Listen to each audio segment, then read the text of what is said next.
Hi guys, this is Amy Coe and I own Snark Heart, the design company that makes cool, funny things, including all of the mini bookshelf ornaments and decorations. I often get asked the best way to make miniature books for the bookshelves, and I just wanted to go over a few things today to give you a hand and help you figure out the best way to make books for your very own little bookshelves. So here we go. Starting off, I started with scrapbook paper. You can use any kind of scrapbook paper that you would like. A lot of times I get them in stacks of paper. This is a mini stack. A lot of them come in 12 by 12s, but honestly, this can make hundreds and hundreds of little tiny books. When I'm selecting papers, I usually look for things with a small or universal print. So it makes the books just look like, well, little books. So as you can see, there's just a ton of things you can do with this. Even like you can cut out, this has little words, little hellos there. You can cut those out and use them on the covers of your little books. This one might be a great backer for the back of a bookshelf. Look how cute this is with the tiny little dots. You can even cut elements out. You could cut these little butterflies out and use them for elements on your bookshelf. In another video, we'll be going over places to source cute decorations for your bookshelves instead of just using books. So as you can see, there is just a ton of variety in these pads of paper, and they're also coordinated. So it ends up giving you a nice cohesive look with your little books. So and if you get the big sheets, you can even use some of these. Like this one looks like a wood floor. You could even use this for a background for photographing your products. So I use scrapbook paper pretty much every single day to photograph my products. So I saw a really cute paper back here. It looks like little tiny dragonflies. This is the piece of paper I'm going to start off with to show you guys how I do this. So just rip this guy out. Probably don't need that as part of the demonstration, but hey, here we are. And then I have this wonderful paper trimmer. It has a little blade. If you've done any scrapbooking, you know what this guy is. But this little blade slides up and down and cuts your paper, and really nice and neat. So it's got all of the measurements on it right here. And I'm just going to start off and cut strips of paper. This is just the easiest way to get started making little books. So flip this up. And I'm going to start off with 1 1/4 inch paper. So I just bring it up here and slice it off. And now I'm ready for the tall, skinny books.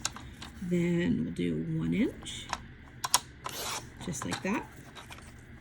And some 3/4 inch. And then finally, the 1/2 inch for the itty bitty books. So, great tool. This one is by Fiskars. You can pick these guys up at any craft store, usually fabric stores. The little blades are easily replaceable. You just pull this apart and they pop right out. You get 2 blades usually for about $6. And quite honestly, the blade lasts a really long time. If you are cutting larger pieces of paper, it has a little swing out arm, so you can get, say, a full 12 inches. So I've used these tools for about 20 years now, and I just think it's really the very best tool. So, all right, so now I have my nice little strips of paper, and I'm going to take and show you the very first way that I started making books. Since then, I've found some better ways. So, start off with my little book forms, just like so. And I always keep either binder clips or little clamps. All of these came from the dollar store. I keep these guys on hand to go ahead and make to hold my paper, because this is a little bit stiff. It kind of wants to pop off. So first thing I do is I go through, and sometimes I make thicker books for myself, because as we all know, not all books are the same thickness. So I just use a little bit of CA glue. I use it to hold the books together. Again, just a little bit of acrylate, that's CA glue. I use the gel. I only use this for holding my little books together because it bonds quickly. And I just use a little tiny dot. You don't need a ton. the nice thing is it's going to adhere quickly. Now, I don't use it on the outside of my books because I end up getting stuck to things, and there's just nothing quite as enjoyable as having your fingers stuck to your project. So now I have a little thicker book. I'll set that guy aside and let him cure. It's not really drying, it's curing. It's a chemical process. So make myself another little thick book here. This one is getting low, so I had to squeeze pretty hard, but you know, not that big a deal. So now we have a little 1-inch book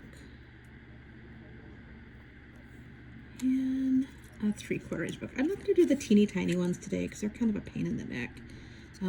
They're nice. I like to have little tiny books for the fillers, but since I'm doing this on a tripod, it's just, you'll get the point. You see what I'm doing here. So, all right, well, these guys, this one should be nice and cured. Yep, not quite yet. We'll let that sit there for a moment. You can even take your little clamps and clamp it, just so they really get nice and adhered. And set them aside. Okay, so while we're waiting for those, I'm going to take one of the little 1-inch books and my little piece of 1-inch paper and use Aleen's Tacky glue. This is just an all-around fantastic glue. I get the one that is upside down like this, so my glue is always where I want it to be. It's really thick stuff, and sometimes it takes a little bit of time to get it to the top. So this with the new lid is really just the bee's knees. And then I simply take a little bit of glue and on both sides, put this back in my base. Don't lay it on the table. I do that all the time and it's kind of dumb. Now, this guy over here. I take my paper and line it up around the edge, holding it with one finger.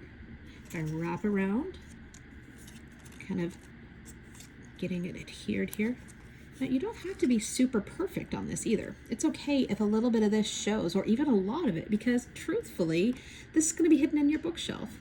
So then I clamp it with my little clamp, grab my scissors, snip it off, and lo and behold, I have a covered little book in the paper that I want. This is just great. So I do a whole bunch of these. I will cut my strips out and sit in front of the TV and cut and fold books while I'm watching TV. I mean, I can make a few hundred of them while I watch a movie. So let's just repeat the process with the 1-inch now that this guy should be nice and cured. All right, cool. So again, very simply, you can also glue your paper, which obviously I just did, like so. Hold it down kind of tight, wrap it around,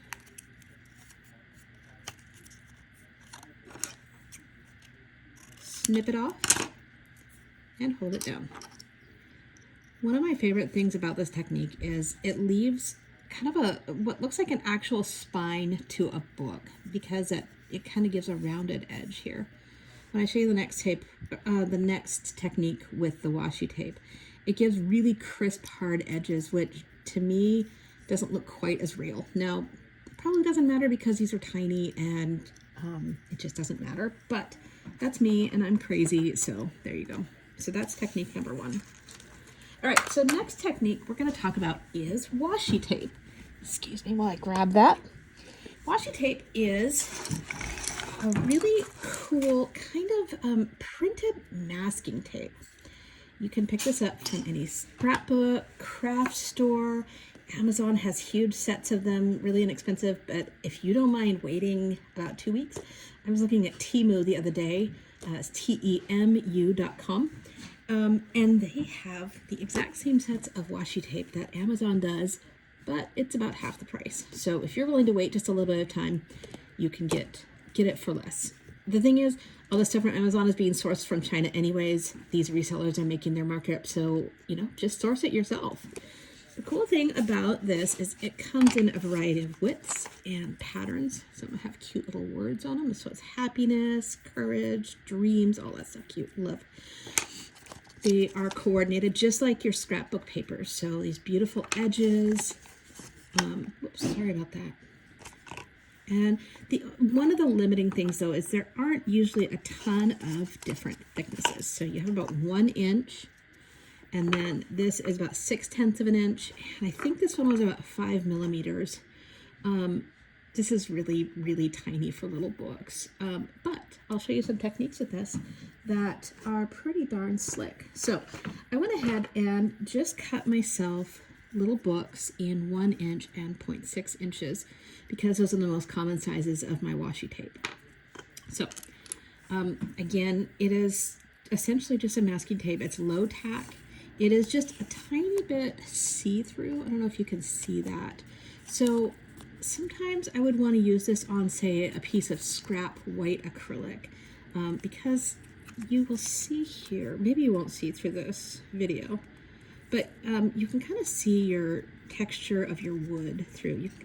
Maybe, I don't know if you can see that or not, but you can see through. So just tape it down because it is tape. Wrap it around.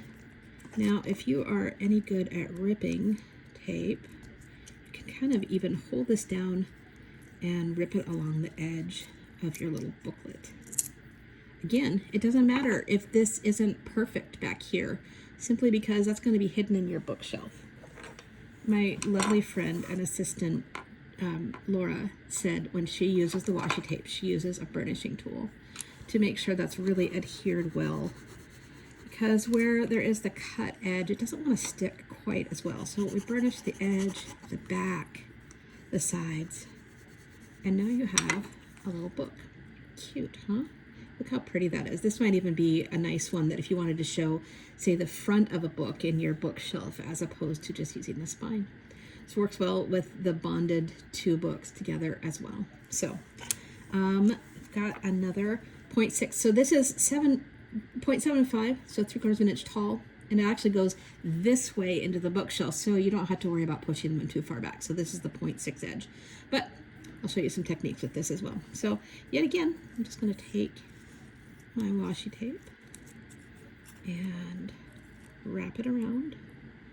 It is not a very high tack tape, and that can actually be really great. So if you end up, getting it misaligned a little bit, you can just pull it off and reposition. So this one I'm not going to rip, I'm just going to cut it, and there we go. So there's a book that would go in your shelf this way, the short side. So let's grab one more 3/4 inch by 0.6 inch piece of wood here, and let's do this a little bit different. So I'm going to take this washi tape and cover the book a little bit. The really cool thing about this is there's just so many thousands of patterns out there. This set I'm showing you came from Michael's the other day, and it was about $8. So that was a little more expensive than some of the online retailers, but I wanted it quickly, and I'm an instant gratification kind of girl. So there's that. So I cut this off, and see, I've got a little bit exposed here still. So I can just take my skinny piece and make my own new cover, just like this. So just layer them. Ta-da! And we have a cute little book that didn't exist before today, although none of these really actually existed. So I'm just take and burnish this down so it's really well adhered to my little book form. And there you go. So it's got the top of the book and a cute little border. I mean, that would look really cute with, where to go? But more solid washi tape, this one wherever I put it. So, okay. And then finally, here it is, right here. My favorite new technique that someone in my VIP group showed just blew my mind. She said she has some of her material left over that has 3M on it. She had some 3M on both sides. This is the quickest and the easiest way to make your little books. So one other thing I'd like to point out is this thing. It's called a weeding tool. It looks like a pen, but then when you pop it out, it's got this teeny tiny, super pointy little end. This guy is just the best for weeding stuff, for getting your 3M started. you just take this little pin edge and pick at the edge and pull it up, and lo and behold, look at that. You don't have to sacrifice your fingernails. I find myself forgetting all the time, but when I remember my weeding tool, life is good. You can get a 2-pack of these on Amazon for about $8. So I'm actually gonna peel off just one side for right now and show you how slick this is. So I'm gonna peel off yet another one. So we're gonna make a thick book, and you're essentially with your 3M, this is just like having big stickers. You're turning anything into a sticker. So just carefully line it up, because boy, once this sucker's stuck down, it is stuck for good. So now I got my thick book. It is instantly adhered. It's not going anywhere. And then I peel off one side at a time so I don't get myself adhered to my booklet. And then I try and find my piece of 1-inch paper that we cut earlier. There it is. This is just the tits, man. There we go. Glue that down. Pull this next side off.